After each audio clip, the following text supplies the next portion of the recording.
बचाने के लिए लोग सड़कों पर उतर आए। दरअसल आपको बता दें कि जो पेड़ हैं वो सड़क के किनारे हैं, जिन्हें पीडब्ल्यूडी हटा रहा था। नन्हे बच्चे हाथों में पोस्टर लेकर इन पेड़ों से चिपक गए और उन्होंने पेड़ न काटने के लिए सीएम शिवराज सिंह चौहान से गुहार लगाई। शाम को ही सीएम ने एक वीडियो जारी कर कहा है कि ये पेड़ नहीं कटेंगे, सड़क को डाइवर्ट कर दिया जाएगा। साथ ही सीएम ने लोगों से प्रतिदिन पौधे लगाने की भी अपील की है। मुख्यमंत्री शिवराज सिंह चौहान ने इस दौरान मोबाइल से खुद अपना एक वीडियो बनाया है और पेड़ न काटने की उसमें जानकारी दी गई है। आपको बता दें कि चूना भट्टी से बरई के बीच करीब 12 किलोमीटर सड़क 50 करोड़ रुपए में बनाई जा रही है। सड़क निर्माण का काम लंबे समय से चल रहा है और बाग सेवनियों में विश्वकर्मा मंदिर के पीछे 2 पेड़ सड़क किनारे हैं। ऐसे में बाग मुगालिया में एक्सटेंशन कॉलोनी विकास समिति के अध्यक्ष उमाशंकर तिवारी का कहना है कि मंदिर के पीछे बरगद और पीपल के ये 2 पेड़ हैं जो करीब 20 साल पुराने हैं। यहाँ महिलाएं पूजा करने आती हैं और इन पेड़ों को काटा जा रहा है। चबूतरा भी तोड़ दिया गया और जड़ें भी उखाड़ दी गई हैं। रहवासियों के विरोध के बाद अब पीडब्ल्यूडी ने इस पेड़ को नहीं काटा था। इन दोनों पेड़ों को न काटे जाने के लिए लोगों ने मुहिम छेड़ दी, जिसके बाद सीएम शिवराज को मामले में दखल देना पड़ा। खुद उन्होंने अपने मोबाइल से एक वीडियो शूट किया और वीडियो के जरिए साफ कर दिया है कि पेड़ों को नहीं काटा जाएगा। भोपाल के बाग सेवनिया में विश्वकर्मा मंदिर के पीछे पीपल और बरगद के 20 साल पुराने 2 पेड़ हैं। एक सड़क के निर्माण के कारण पीडब्ल्यूडी ने वो पेड़ वहां से हटाने का फैसला किया था, लेकिन आज मैंने देखा वहां के रहवासी, वहां की माताएं बहनें जो इन पेड़ों के पास पूजा भी करती थी, उन पेड़ों को वहां से हटाने का विरोध कर रहे हैं। और मेरे छोटे छोटे भांजे और भांजियां उन पेड़ों से चिपके हुए हैं और मुझे अपील कर रहे हैं कि ये पेड़ ना हटाए जाएं। मैं बाग सेवनिया निवासी सभी बहनों भाइयों को, भांजे भांजियों को आश्वस्त करता हूं कि पेड़ वहां से नहीं हटेंगे, पूजा यथावत चलेगी, सड़क ही वहां से डाइवर्ट कर दी जाएगी। ये निर्देश मैंने दे दिए हैं, इसलिए चिंता ना करें। लेकिन याद रखें, पर्यावरण बचाने के लिए, पेड़ बचाने के लिए ऐसे अभियान लगातार जारी रखें। और हां, एक बात और, अपने जन्मदिन के दिन एक पेड़ जरूर लगाना। नरोत्तम मिश्रा ने प्रेस कॉन्फ्रेंस कर हाल ही में केंद्र सरकार और प्रधानमंत्री मोदी के खरीफ फसल के एमएसपी बढ़ाने पर प्रतिक्रिया दी है। उन्होंने कहा कि किसान भाइयों के हित में यह क्रांतिकारी कदम उठाया गया है और साथ ही एक बार फिर से कांग्रेस और उसके दिग्गजों पर नरोत्तम मिश्रा ने जमकर निशाना साधा। घड़ियालू आंसू है ये, क्रोकोडाइल टीयर भी कहलाते हैं ये। देश अब समझ गया है केजरीवाल जी को, उनका ये ढोंग और प्रायोजित कार्यक्रम अब लगभग समाप्ति की ओर ही है। भ्रष्टाचार के आकंठ में लिप्त है वो। अभी मिले हैं कांग्रेस के पूर्व जिला अध्यक्ष, और कांग्रेस ने जिस तरह से उनकी चरित्र हत्या की कोशिश की है उसके लेकर वो काफी दुखी हैं। वो मानते हैं कि कांग्रेस डर्टी पॉलिटिक्स करती है, ऐसा उन्होंने अपनी बातचीत में मुझे बताया है।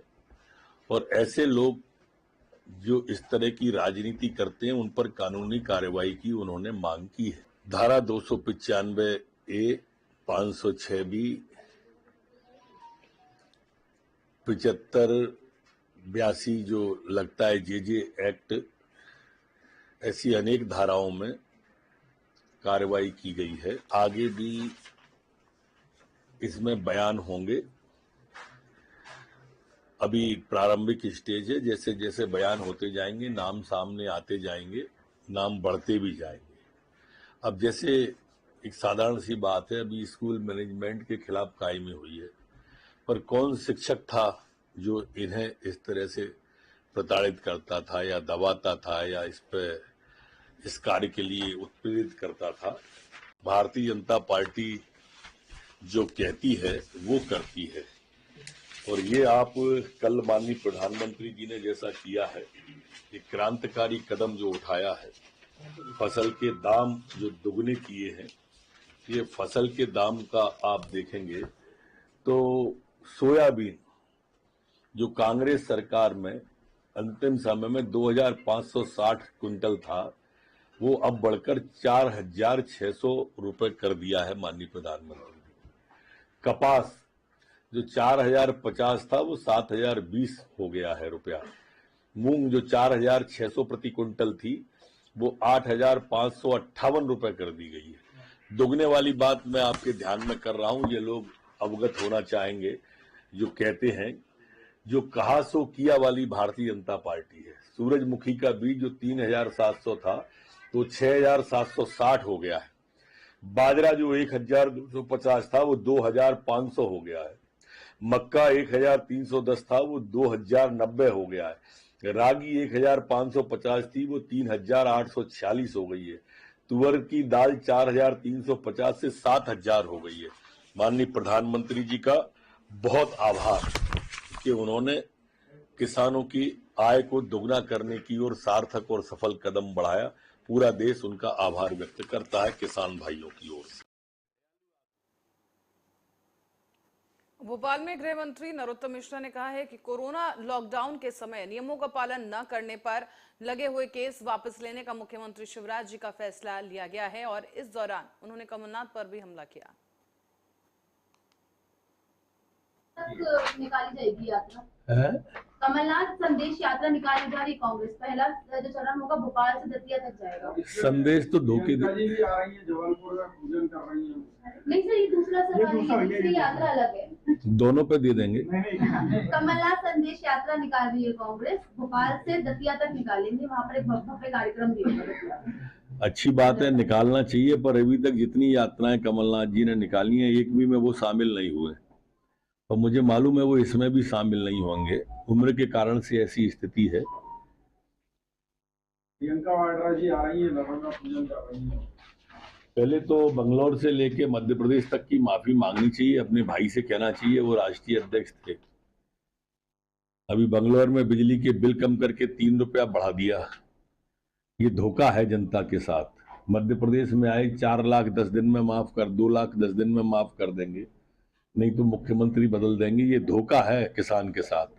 नौजवान को बेरोजगारी भत्ता देंगे, एक को भी नहीं दिया। ये धोखा है नौजवान के साथ। इसकी माफी मांगे, फिर बाड्डा जी आए, स्वागत है।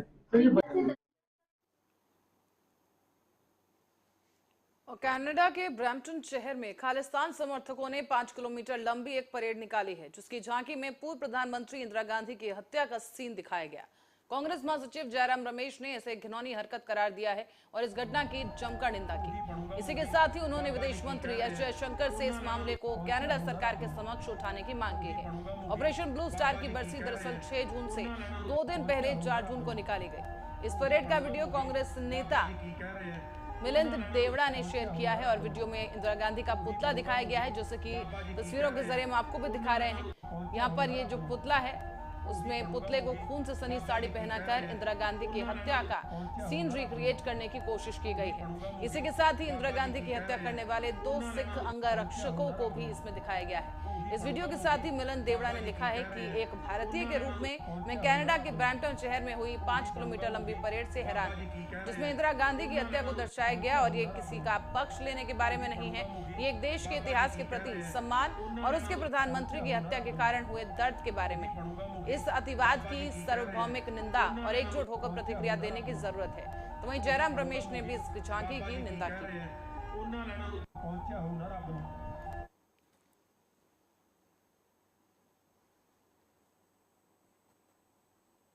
और रुक करेंगे उज्जैन का, जहां के पास पंत पिपलाई में धौलपुर से उज्जैन की ओर आ रहे बालू से भरे एक ट्रक में भीषण आग लग गई है।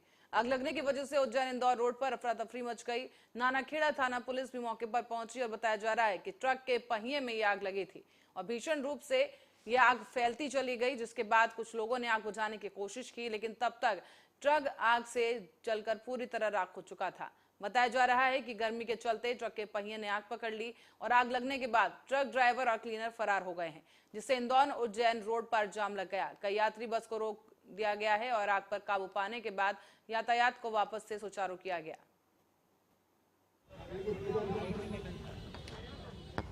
आज सुबह करीबन 11 बजे की बात है। उज्जैन इंदौर रोड पर एक ट्रक में अचानक से आग लग गई थी, जो इंदौर से आ रहा था। प्रारंभिक जांच में ये मालूम पड़ा था कि उसके ब्रेक शू जो हैं वो चिपक गए थे और उससे चिंगारी उठने से उसमें आग लगी है। आग में पूरा ट्रक जल के स्वाह हो चुका है, उसमें रेती वगैरह भरी हुई थी। ये ट्रक कहाँ जा रहा था, कहाँ से आ रहा था, क्या भर के जा रहा था? ये इसमें रेती भरी हुई थी और ये इंदौर से उज्जैन तरफ आ रहा था। टोटल लॉस हो चुका है ट्रक का, तो जनहानि कोई नहीं हुई इसके अंदर।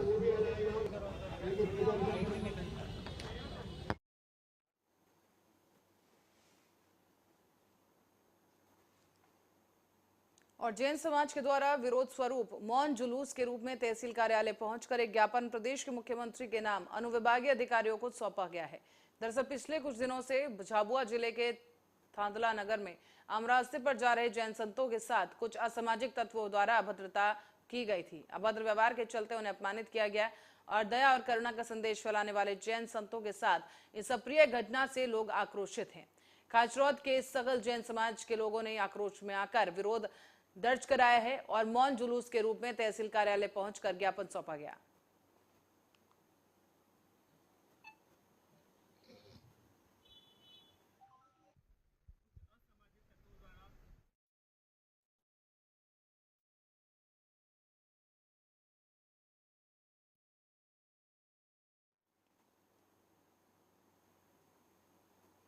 पतंजलि योग पीठ ट्रस्ट हरिद्वार के नाम पर धोखाधड़ी करने वाले आरोपियों को साइबर क्राइम ब्रांच ने पश्चिम बंगाल से गिरफ्तार कर लिया है।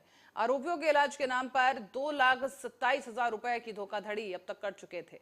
आरोपी फर्जी बैंक खातों और वेबसाइट का उपयोग करते थे और शातिर आरोपियों ने पतंजलि योग पीठ के लोगों का उपयोग कर सैकड़ों लोगों को जाल में फंसाकर उनसे रुपए ऐंठे हैं। क्राइम ब्रांच के अतिरिक्त उपायुक्त शैलेंद्र सिंह चौहान ने बताया है कि फरियादी संजय कुमार की शिकायत के आधार पर कार्रवाई की गई। उनके साथ शातिर आरोपियों ने मां के इलाज के नाम पर 2,27,000 रुपए एडवांस लेकर धोखाधड़ी की है। साथ ही साइबर क्राइम ने तत्काल मामला दर्ज किया और इस पूरे मामले की तकनीकी जांच शुरू की गई, जिसके बाद पूरे मामले में आरोपी पतंजलि योगपीठ ट्रस्ट से मिलती जुलती एक वेबसाइट बनाई हुई थी, वो देखी गई। उसके बाद पुलिस ने इस मामले में 2 आरोपियों को गिरफ्तार किया है। क्राइम ब्रांच भोपाल लगातार साइबर फ्रॉड करने वालों के खिलाफ कार्रवाई कर रही है। साइबर क्राइम भोपाल को सूचना मिली थी, लिखित में आवेदन प्राप्त हुआ कि कुछ बुजुर्ग लोग हैं जिनको पतंजलि की जो औषधियां हैं उनकी वेबसाइट फर्जी खोलकर उनसे पैसे ले लिए गए। जब पूरा मामला हमने विस्तृत विवरण उसका प्राप्त किया तो इस तरह हुआ कि कुछ बुजुर्ग लोग हैं जो कि पतंजलि के प्रोडक्ट इस्तेमाल करना चाहते हैं, वो उसके लिए अप्रोच करते हैं और कई बार साइट पर जाकर क्वेरी करते हैं, उस पर पूछताछ करते हैं। वर्तमान में ये देखा गया है कि जो बड़ी कंपनियों की साइट्स हैं, बड़ी व्यवसायिक कंपनियों की जो प्रतिष्ठानों की साइट्स हैं, उनकी नकली साइट्स बनी हुई है। इसको वेब जैकिंग का नाम बोलते हैं। मुख्यमंत्री कन्यादान योजना के तहत जिला पंचायत कार्यालय प्रांगण पन्ना में सामूहिक विवाह सम्मेलन संपन्न हुआ है, जिसमें 129 से हिंदू जोड़ों का रीति रिवाज के साथ विवाह करवाया गया। साथ ही साथ इस दौरान 3 मुस्लिम जोड़ों का मुस्लिम रीति रिवाज के साथ निकाह भी संपन्न कराया गया है। इस अवसर पर कैबिनेट मंत्री ब्रजेंद्र प्रताप सिंह मुख्य अतिथि के रूप में शामिल हुए और मीडिया से मुखातिब होते हुए उन्होंने बताया है कि प्रदेश के मुखिया शिवराज सिंह चौहान की महत्वाकांक्षी योजना में अब 51,000 की राशि निर्धारित की गई है, जिसमें से कन्या के खाते में 49,000 रुपए सीधा पहुंचते हैं और 6,000 की राशि व्यवस्था के उपयोग में लाई जाती है। योजना में किसी के साथ कोई भेदभाव नहीं किया जाता। हर जाति और धर्म वर्ग के लोग इसमें शामिल होकर योजना का लाभ उठा सकते हैं। 129 जोड़े हैं, 3 निकाह हैं, नहीं 129 शादियां हैं और विवाह हैं और 3 निकाह हैं। इसे कुल मिला के 132 जोड़ों की यहाँ पे शादियां होने वाली हैं और पिछली बार भी 100 से ज़्यादा जोड़ों की यहाँ पे शादियां हुई थी और मुझे खुशी है कि 1000 से ज़्यादा जोड़ों की शादियां मेरी विधानसभा के अंदर हो चुकी हैं।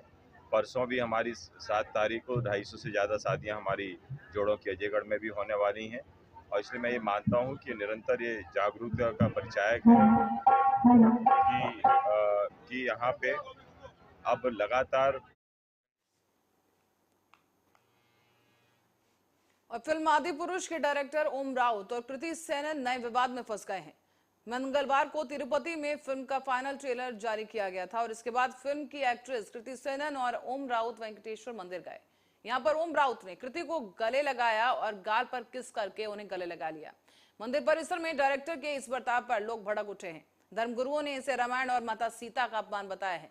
तेलंगाना के चिलकुर बालाजी मंदिर के मुख्य पुजारी ने भी कड़े शब्दों में इस घटना की निंदा की है। इस बीच भारतीय जनता पार्टी के स्टेट सेक्रेटरी रमेश नायडू ने सोशल मीडिया पर कृति और ओम को टैग करते हुए लिखा कि क्या यह जरूरी है कि मंदिर जैसे पवित्र स्थान पर इस तरह की हरकत की जाए। भगवान वेंकटेश्वर स्वामी के मंदिर में इस तरह किस करना और गले लगाना अपमानजनक बात है। हालांकि बाद में उन्होंने ट्वीट डिलीट कर दिया और इसके पहले मेकर्स ने पिछले साल दशहरे के मौके पर अयोध्या में आदि पुरुष का भव्य टीजर लॉन्च किया था, जिसे ऑडियंस से बहुत खराब रिस्पांस मिला। ऐसे में किरदारों के खराब लुक, वीएफएक्स के चलते फिल्म का बहुत मजाक भी बनाया जा चुका है और अब एक बार फिर से ये फिल्म इस घटना को लेकर विवादों में आ गई है।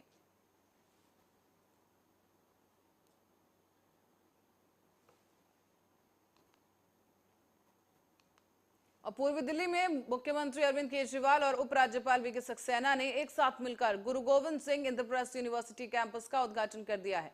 द्वारका के बाद ये दूसरा दिल्ली में कैंपस है। उद्घाटन के बाद समारोह में मौजूद कुछ लोगों ने हुड़दंग भी मचाया है।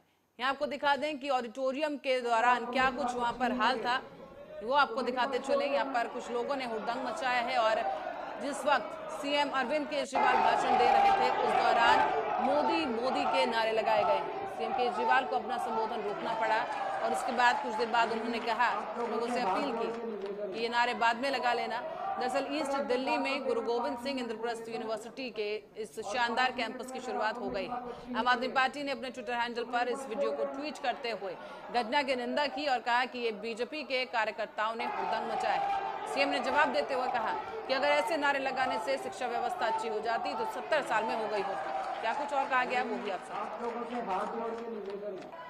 तो एक तरह से 12वीं तक अपने पास अब एक सिस्टम है, अगर आपके पास पैसे नहीं भी हैं तो आपको अच्छी शिक्षा मिलेगी। आप सरकारी स्कूल में भेज दो, आपके बच्चे को अच्छी शिक्षा मिलेगी।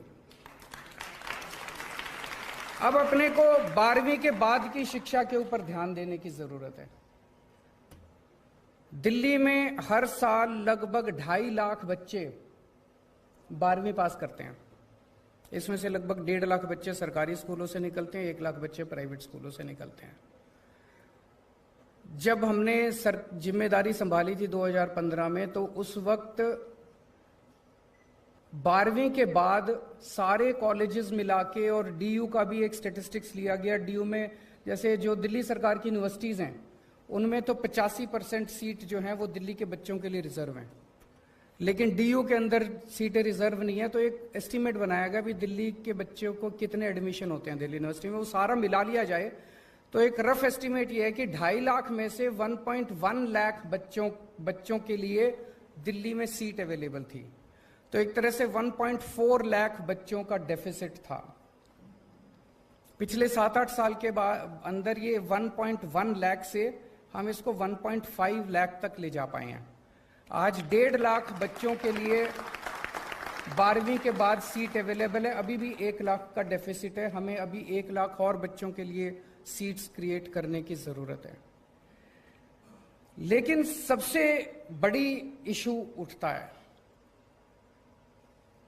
और वो ये है कि पढ़ लिख के बाद भी, पढ़ने लिख के बाद भी अगर नौकरी नहीं मिले तो फिर एक मन में प्रश्न तो उठता है कि क्या शिक्षा सार्थक थी जो हमने पढ़ाई लिखाई की, अपर एजुकेशन। आज सबसे इंपॉर्टेंट चीज एक युवा के सामने यही है, jobs jobs jobs and jobs. अगर जॉब्स नहीं मिलेंगे, पढ़े लिखे हाथ में डिग्री लेके घूमने से कोई फायदा नहीं है। और ये सारा सिस्टम 1830 ईस्वी में मैकॉले ने बनाया था।